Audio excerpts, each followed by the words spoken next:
और 24 का चौसर में अब बात पूर्वांचल की फाइनल फाइट की करेंगे, जिसमें छठे चरण में कुल मिलाकर के 14 और अब 13 सीटों पर फाइनल फाइट 7वें चरण में होगी। ये चरण इस लिहाज से भी अहम है क्योंकि इस चरण में वाराणसी, जहां से प्रधानमंत्री आते हैं, और गोरखपुर, जहां से सीएम यानी मुख्यमंत्री योगी आदित्यनाथ आते हैं। बीजेपी के इन दो प्रबल चेहरों के साथ साथ डबल इंजन की सरकार की भी अग्नि परीक्षा है और मिशन 80 को साधने के लिए पूर्वांचल पर पकड़ बेहद जरूरी। और इसलिए बीजेपी के इस गढ़ को दो लड़कों ने इस बार मिलकर चुनौती दी है, ये कहते हुए कि प्रधानमंत्री पूर्वांचल का चुनाव आते ही 400 का नारा भूल गए। तो क्या वाकई पीडीए, आरक्षण और रोजगार की लहर में बह जाएगा पूर्वांचल? देखिए 24 का आखिरी लिटमस टेस्ट, एनडीए या इंडिया, कौन बेस्ट?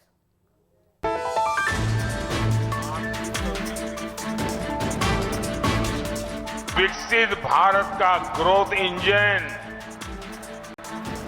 पूर्वांचल होगा।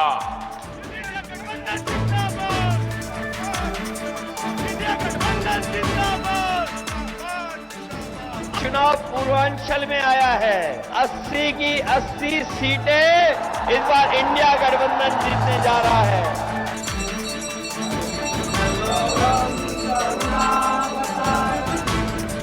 लाइन लगने वाली है सीटों की, टकाटक टकाटक टकाटक टकाटक। और उसके बाद good bye BJP, good bye Narendra Modi, tata. Purvanchal कभी माफियाओं से पहचान बनी, कभी बाहुबलियों से जाना जाने लगा, लेकिन अब यहां हनक दिखती है सियासत के समीकरण की, जो तय करता है यूपी में 80 का विनिंग कॉम्बिनेशन। पूर्वांचल बार बार सजा देगा जिन्होंने इस क्षेत्र के साथ विश्वासघात किया। जो लोग 400 पार का नारा दे रहे थे, जब से पूर्वांचल में चुनाव आया है वो 400 पार का नारा भूल गए हैं। वैसे तो पूर्वांचल में 27 सीटें, जिसमें से आखिरी राउंड में 13 के लिए टक्कर है, और ये इसलिए अहम है क्योंकि 24 के चुनाव का आखिरी दौर है। इसीलिए इस वक्त यहां सबसे ज्यादा सियासी शोर है। एनडीए और महागठबंधन दोनों के बीच जबरदस्त घमासान है। इसीलिए यूपी के दो लड़के एक साथ पूर्वांचल को साधने के लिए पहले उत्तर प्रदेश के रुद्रपुर पहुंचे और फिर मोदी के वाराणसी में जमकर गरजे। गर्मी है काफी।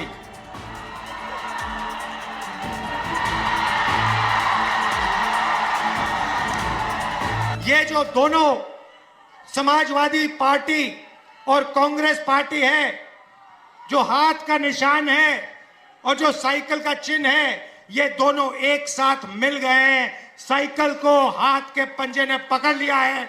जीत निश्चित है। यहां पे मैं बता रहा हूं, लिख लो, यहां पे क्लीन स्वीप होने जा रही है इंडिया गठबंधन की। पी का मतलब है पीडीए, पी से पूर्वांचल भी है, पी से प्रोग्रेसिव भी है।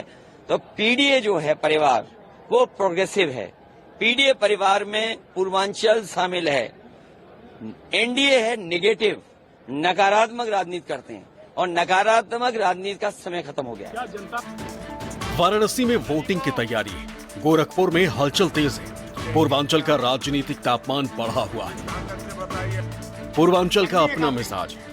ऊपर से आखिरी चरण तक पहुंचते पहुंचते गर्मी के तापमान के साथ सियासत का पारा भी हाई होने लगा है, क्योंकि पूर्वांचल के बिसात पर चुनावी परीक्षा का एक चरण पूरा हो चुका है। छठवें चरण में पूर्वांचल की 14 सीटों पर मतदान हो चुका है। अब सत्ता संग्राम के 7वें चरण में 13 सीटों पर अपनी अपनी नैया पार लगाने की चुनौती हर दल के सामने। राहुल बाबा, आपकी पार्टी को 40 भी पार करना नहीं है, मेरी बात याद रखना। और अखिलेश बाबू, कितना भी आपके प्रति सहानुभूति से मैं बात करूं, आपका 4 भी पार नहीं होना है। 4 भी पार। जो लोग 400 पार का नारा दे रहे थे, जब से पूर्वांचल में चुनाव आया है वो 400 पार का नारा भूल गए हैं। अब वो 400 पार का नारा इसलिए भूल गए हैं क्योंकि उन्हें गणित समझ में आ गया है। नरेंद्र मोदी की कर्म भूमि बन चुकी वाराणसी में भी 7वें चरण में वोटिंग होनी, तो वहीं सीएम योगी के प्रभाव वाले गोरखपुर में भी मुकाबला आखिरी चरण में है। लेकिन माना जा रहा है कि गोरखपुर हो या वाराणसी, दोनों सीटों पर बीजेपी की जीत पक्की। ऐसे में देखना दिलचस्प होगा कि ये मोदी योगी की जोड़ी आसपास की कितनी सीटों पर प्रभाव डाल पाते हैं। पार्टी ने हमेशा साजिश के तहत पूर्वांचल को पिछड़ा बनाए रखा। ऐसे लोगों को पूर्वांचल बार बार सजा देगा जिन्होंने इस क्षेत्र के साथ विश्वासघात किया। पिछले 10 वर्ष में आपने बदलते हुए भारत को देखा है। एक नया भारत का दर्शन कर रहे हैं। दुनिया के अंदर सम्मान बढ़ा है, सीमाएं सुरक्षित हुई हैं, आतंकवाद और नक्सलवाद पर प्रभावी अंकुश लगा है। और यही नहीं, अब आजमगढ़ में आदरणीय प्रधानमंत्री जी ने महाराज सुहेलदेव के नाम पर एक विश्वविद्यालय दे दिया है। पूर्वांचल में जहां एक तरफ प्रधानमंत्री मोदी और मुख्यमंत्री योगी की अग्नि परीक्षा है, वहीं दूसरी तरफ अखिलेश यादव के पीडीए वाले फॉर्मूले का टेस्ट भी होगा। और साथ ही राहुल गांधी के सामने गठबंधन को मजबूत बनाने की चुनौती भी है। इसके साथ ही अनुप्रिया पटेल, ओम प्रकाश राजभर, निषाद जैसे नेताओं की ताकत का अंदाजा भी पूर्वांचल के नतीजों से ही तय होगा। तो ये पूर्वांचल की फाइनल फाइट है और 13 सीटों पर माहौल समीकरणों के लिहाज से बन बिगड़ सकता है, क्योंकि इस बार लहर या गढ़ जैसा 24 के चुनाव में अब तक कुछ नजर आया नहीं है। तो पूर्वांचल का हाल चलिए हम आपको दिखाते हैं। देखिए, जब लड़ाई पूर्वांचल की है तो इसको समझने की कोशिश करते हैं।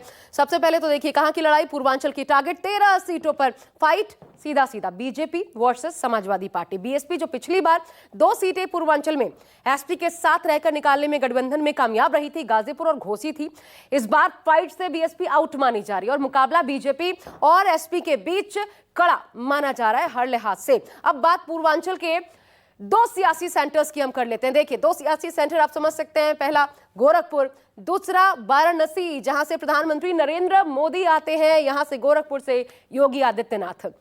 तो चेहरों के साथ साथ डबल इंजन की सरकार की भी अग्नि परीक्षा होनी है, ये तय है। अब पूर्वांचल का जातीय समीकरण हम आपको दिखाते हैं। देखिए, सबसे ज्यादा पिछड़ों की आबादी 50%, ओबीसी, दलित वोट बैंक 21%, मुस्लिम आबादी 20%। अब आप समझ सकते हैं समाजवादी पार्टी बड़ा दांव और जो कह रहे हैं इस बार गठबंधन में रह के राहुल गांधी की सुपड़ा साफ है। वो क्यों? क्योंकि यहां पर आपको ओबीसी ये भी नजर आते हैं, दलित, और क्योंकि दलितों का बड़ा वोट बैंक मायावती के साथ जाता है, वो छिटके हुए हैं या तो सपा में या बीएसपी में, और मुस्लिम एमवाई समीकरण के हिसाब से अगर देखा जाए तो यहां से भी चांसेस नजर आते हैं अखिलेश यादव को।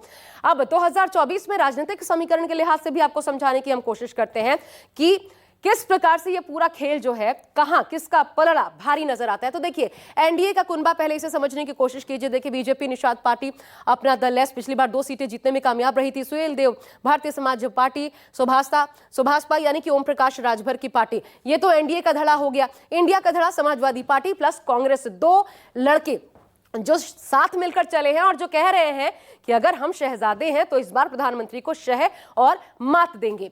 अब पूर्वांचल की इस फाइट में वक्त के साथ बीजेपी कैसे मजबूत हुई है या फिर गिरी है, और मोदी फैक्टर के उभार के बाद इसमें क्या परिवर्तन आया है, वो भी आपको दिखाने की कोशिश करते हैं। और आश्चर्यजनक है, देखिए आश्चर्यजनक इसलिए क्योंकि आप यहां पर आंकड़े देख सकते हैं। 2009 मात्र 3 सीटें पूर्वांचल में।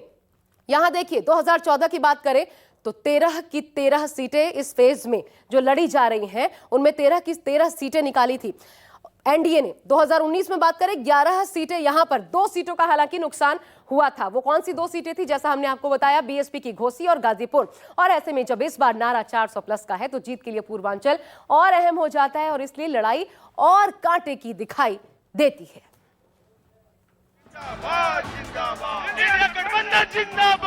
याद कीजिए, चुनाव की तारीखों के ऐलान से पहले भी अखिलेश यादव ने पीडीए यानी पिछड़ा, दलित और अल्पसंख्यक के आसरे लोकसभा विजय का बिगुल फूंक दिया था, जिसकी अग्नि परीक्षा पूर्वांचल के सीटों पर ही होनी, क्योंकि वो पूर्वांचल ही है जहां राजनीति की धुरी धर्म के रास्ते नहीं, सामाजिक समीकरणों के बिसात पर बुनी जाती है।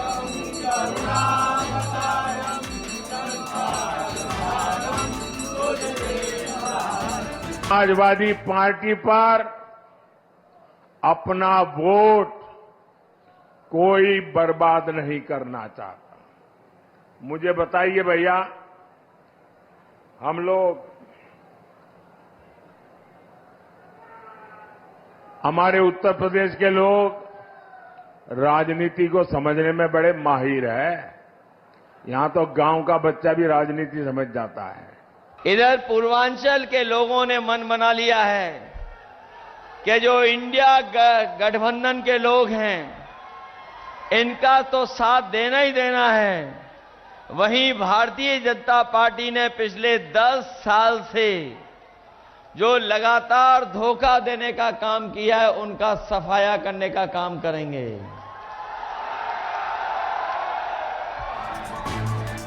पूर्वांचल की जमीन पर सियासत के मंच से उठते ये बयान यूं ही नहीं है, क्योंकि बीजेपी के साथ खड़े संजय निषाद, ओपी राजभर और अनुप्रिया पटेल जैसे क्षेत्रीय नेताओं का प्रभाव भी इसी पूर्वांचल में। ये तीनों नेता जिस समुदाय की राजनीति करते हैं, वो भी पूर्वांचल में निर्णायक भूमिका में। दूगो बच्चा घूमत हुमन, एक के राहुल हुमन, एक के अखिलेश हुमन। एक दिन पत्रकार भाई पर तो पूछ रहे, ये दोनों बच्चे घूम रहे हैं, ये जो है बोल रहे हैं, हमके सुना भैया, ये दोनों अगर बच्चा हुमन, हम उनका चर्चा है। पूर्वांचल में राजभर आबादी 16 से 17% तक, निषाद आबादी यहाँ पर 14 से 17% तक, तो वहीं कुर्मी भी अहम भूमिका में निर्णायक साबित होते हैं। देश की सत्ता में उत्तर प्रदेश का बहुत बड़ा महत्व है। कहा जाता है कि जिसने यूपी की 80 सीटों को साध लिया, उसका संसद में राज तिलक कंफर्म है। ठीक उसी तरह अगर यूपी का दिल जानना हो तो पूर्वांचल को अपनी मुट्ठी में करना जरूरी हो जाता है। यही सत्ता का समीकरण है और यही राजनीति का अंक गणित भी है। विकसित भारत बनाना, ये मेरा प्रण है और विकसित भारत का ग्रोथ इंजन पूर्वांचल होगा, पूर्वी भारत होगा। से ही चुनाव पूर्वांचल में आया है और चुनाव इधर आ गया है। अब तो लग रहा है कि 80 की 80 सीटें इस बार इंडिया गठबंधन जीतने जा रहा है। इस बार प्रधान सांसद जी क्यूटो वाली सीट भी हारने जा रहे हैं। पूरे पूर्वांचल का मिजाज बहुत ही अल्हड़ माना जाता है, यानी उनके मन में क्या चल रहा है कोई नहीं जानता। और ये बात मोदी राहुल भी जानते हैं और अखिलेश मायावती भी। ऐसे में पूर्वांचल के मिजाज और इतिहास को देखते हुए सभी पार्टियां उम्मीदों के घोड़े पर सवार होकर सियासी अखाड़े में डटी हुई। तो पूर्वांचल के लोग हिसाब लगा रहे हैं कि किस सियासी सुरमा ने अपना वादा निभाया और किसने किया फरेब, क्योंकि लोकतंत्र में आखिरी फैसला तो लोगों का ही होता है। और 4 जून को आने वाला जनादेश ही पूर्वांचल के तय मिजाज का ऐलान करेगा। Bureau report, news 24।